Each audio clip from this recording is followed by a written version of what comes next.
ఖమ్మం జిల్లా సత్తుపల్లి పట్టణంలో deputy CM Mallu Bhatti Vikramarka birthday వేడుకలు ఘనంగా జరిగాయి. క్యాంపు కార్యాలయంలో ఎమ్మెల్యే మట్టా రాగమయ్య ఆధ్వర్యంలో కేక్ కట్ చేశారు. కాంగ్రెస్ నేతలందరూ కలిసి డిప్యూటీ సీఎంకి శుభాకాంక్షలు తెలిపారు. పార్టీ కష్టకాలంలో ఉన్నప్పుడు ఆయన అందించిన సేవలు అనిర్వచనీయమన్నారు ఎమ్మెల్యే రాగమయ్య.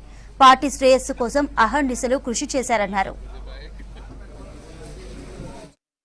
కష్టకాలంలో ఉన్నప్పుడు మన భట్టి విక్రమార్క గారు దాదాపు ఒంటరి పోరాటం చేశారు.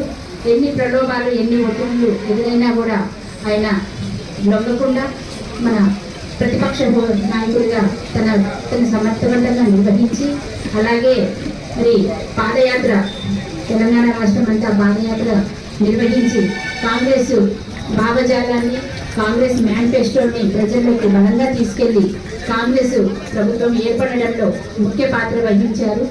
మరి అలాగే కాంగ్రెస్ ప్రభుత్వం కూడా ఏర్పడిన వెంటనే వారికి ఉప ముఖ్యమంత్రి పదవి అలాగే మరి ఫైనాన్స్ మినిస్టర్ ఇచ్చి సంక్షిప్తంగా గౌరవించడం జరిగింది.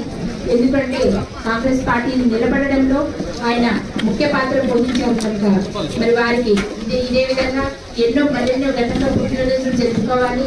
వారి భవిష్యత్ కాలం మీద మంచి ఆయుష్ ఆరోగ్యం ఉండాలని అందరి తరఫున సత్తుపల్లి నియోజకవర్గ ప్రజలందరి తరఫున వారికి శుభాకాంక్షలు తెలియజేస్తారు.